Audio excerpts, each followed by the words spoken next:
Hey everyone, and welcome to Empowered by Self-Love, the podcast. My name is Jessica Fuentes, and I am a certified professional coach. I will be here every Saturday talking about transformation. How to transform those difficulties you encounter throughout your life into lessons. How can you transform that victim mindset into one of opportunity and growth? If you want to transform your life, the key is to learn and realize that you have everything you need within yourself. If you are looking for a safe place to find inspiration, motivation, and the tools to become empowered, then this is the podcast to listen to.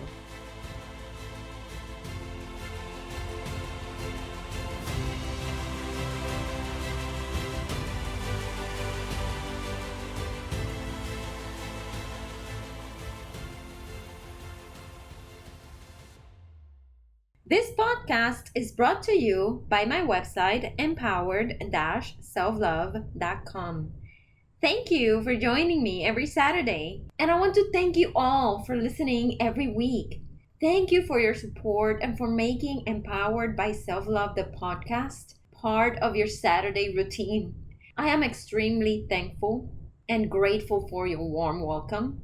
My hope is to bring you the tools that enriches your life and that helps you become more empowered.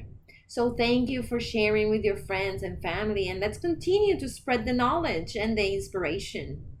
In this episode, I will be talking about cultivating the acceptance of others in our lives. Hey everyone, happy Saturday, and thank you for being here today. I wish for you to feel well, energetic, and ready for today's episode. Today's episode is centered on integrating all of the self-love and well-being knowledge that I have been sharing up until now. Everything that I have been sharing might have even sound as selfish and self-centered. Maybe some of you might perceive it as an excuse to disregard others. But today comes the plot twist. You're not alone in this journey. You're not the only one who needs to learn to prioritize their well-being, your health, and your mental health. Because every individual is on their own path of growth and healing. Nobody is exempt from this journey. Nobody is exempt from feeling either rejected, unloved, unseen, unappreciated, and the list goes on and on. But if you have followed the journey in which I have taken you throughout all of the episodes I have released, you can now understand that everyone's journey is different. Everyone's response to traumas and to pain and to suffering and to feelings of abandonment and uncertainty. Again, the list is immense, but their response might be different than your response, than my response, and than other people's response. But I bet you, everyone is enduring some sort of pain. So now comes the time to accept others just like they are, with their baggage, with their pain, with their damages. There's a quote from Maya Angelou that says, "We delight in the beauty of the butterfly, but rarely admit the changes it has gone through to achieve that beauty." People respond differently, and they react or act differently to the same situation. Our stories are unique, and our responses to trauma, to pain, and to life's trials vary. We all can be standing at the Grand Canyon next to each other, and your experience might be wonderful, but mine could be awful. Not because I lack the capacity to appreciate what's standing in front of me, but because my journey is different than yours. Because my personality is different than yours. Because my environment affects me differently than it affects you. So many factors can influence my mood, my sense of appreciation, and the way I react to the same situation. Some other examples of this could be the death of a dear and loved one. Everyone grieves differently. Some people get angry. Some others get lost and start acting up. Some others go in hiding from the world.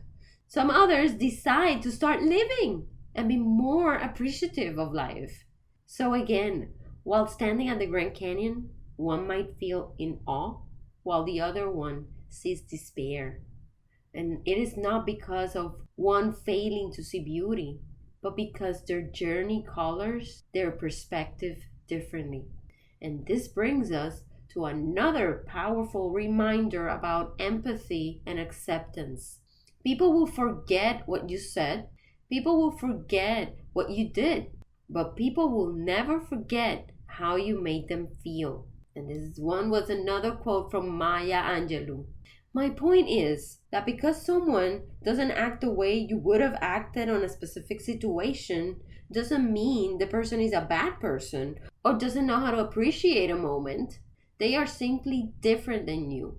They respond differently than you. Does that make that person a bad person? No. Even when someone has hurt you immensely, they might still not be a bad person.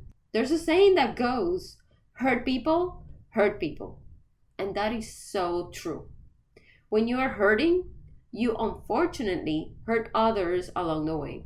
Consider this scenario. Imagine you're attending a family gathering and then emotion starts to run high. And the reaction of others differ. Everybody reacts differently. Some engage joyously, others retreat within themselves. And this happens because each person's journey shaped their responses. Another example, you could receive an unexpected amount of money. Maybe you won the lottery. And some people might see it as an opportunity to travel, to celebrate, to spend money. And others might see this as a cautious moment in their lives in which they need to save the money for safety. Each decision is informed by past experiences and by future aspirations. Let me put it this way. Say that you're riding a bike and you fall and you cut yourself or even break a bone. And someone stops to help you and touches your wound, or at least attempts to. What will your reaction be? I can guarantee that you will scream and say something along the lines of, "Don't touch me," right? It makes sense because you are hurt. Well, the same thing happens when the hurt is hitting in your heart. If someone approaches you and speaks about a triggering topic, you will react and you will respond. If you as a parent are extremely tired and had a very difficult week, and your child spills chocolate milk on your brand new white sofa that cost you thousands of dollars, your natural reaction is probably to snap.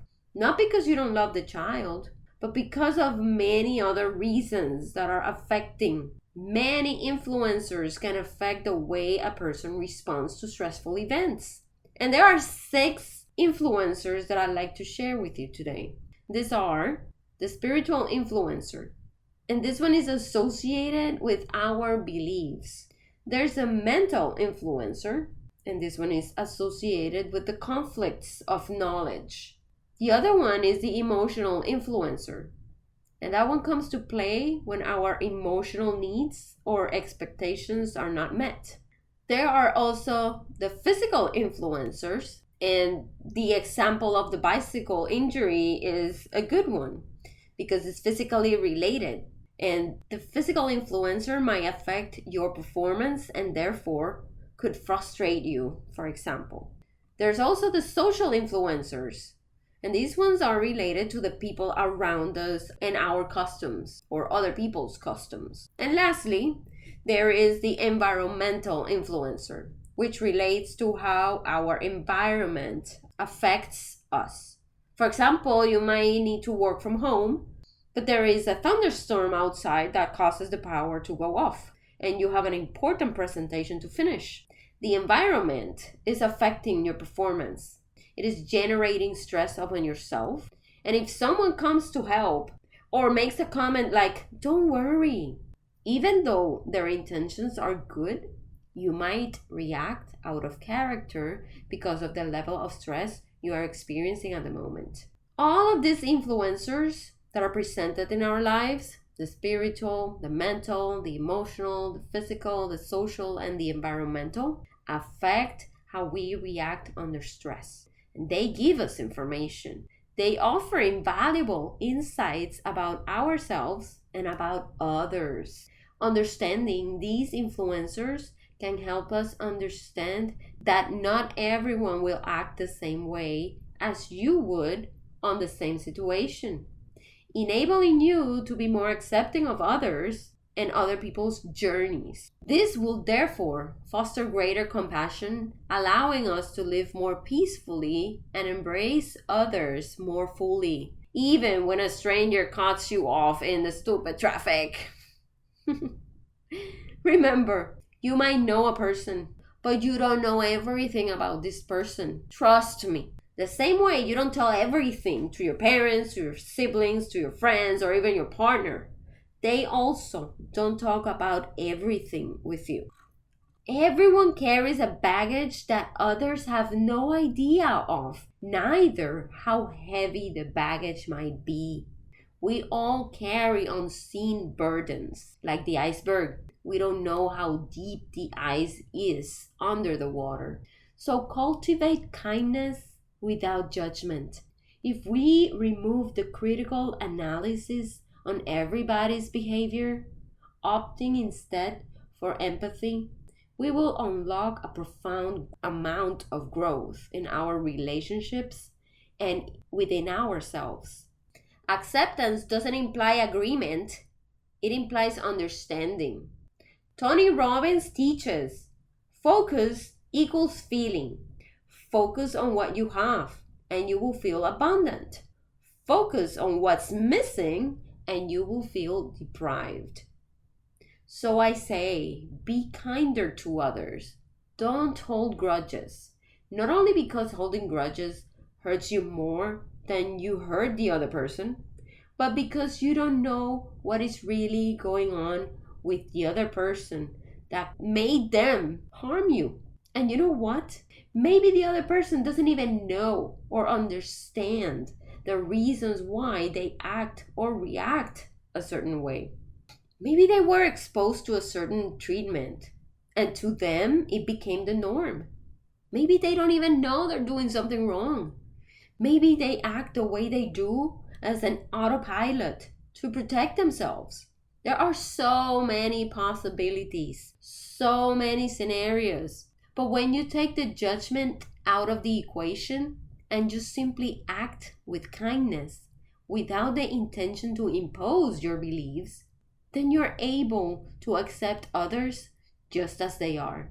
And to go even further, you can accept others and not agree with them, not agree with their behavior. You can accept how others act and understand that they have an issue they are either not understanding or sharing with you, and still, you don't have to agree with their behavior. You simply accept it as it is. Same as you accept the overpriced coffee at Starbucks. You don't agree with it, but you accept it. Does this mean tolerating everyone indiscriminately despite the harm they have caused? Not necessarily. You still need to set firm boundaries when needed, but still recognize the good in those who may have fallen short. Embrace resilience and courage with every step forward. Remember, acting with kindness isn't about changing others, but inviting them to join us in compassion and in understanding. In conclusion, self-love isn't selfish. It empowers us to love others more deeply and to give others a better version of ourselves. So let's approach every encounter with an open heart. As we close today, remember, the journey to self-discovery is eternal, and the path to empathy winds through every encounter. Let your kindness flow outward embracing others' journeys as you hold steadfastly to your own. If you feel that this is a message you connected with, I am very glad and happy that this will be the beginning of an extraordinary journey of transformation and empowerment for you. So remember that we have a date every Saturday. You can't miss the next episode in which I will be talking about the relationship you have with your inner child. Thank you for listening to today's episode, and I hope that you enjoyed it and that it brought some perspective as well as hope. If there is any particular topic you would like me to discuss, or if you have any questions, please feel free to reach out to me via email at jessica.fuentes@empowered-selflove.com. Don't forget to follow me on Facebook, Instagram, and YouTube. You can find me there as Empowered-selflove. I also encourage you to visit my webpage, Empowered-selflove.com, and explore more about what coaching is all about. In the Services tab, you can sign in for the free discovery session. During the discovery session, I will explain everything you need to know about coaching, the type of coaching I specialize in, and the packages I have available for you. You can find all the links on the episode's notes. Remember, if you like this content or thought of somebody that could benefit from it, please share it with your friends and family. Remember that we have a date every Saturday, and I can't wait for us to meet again. See you next week!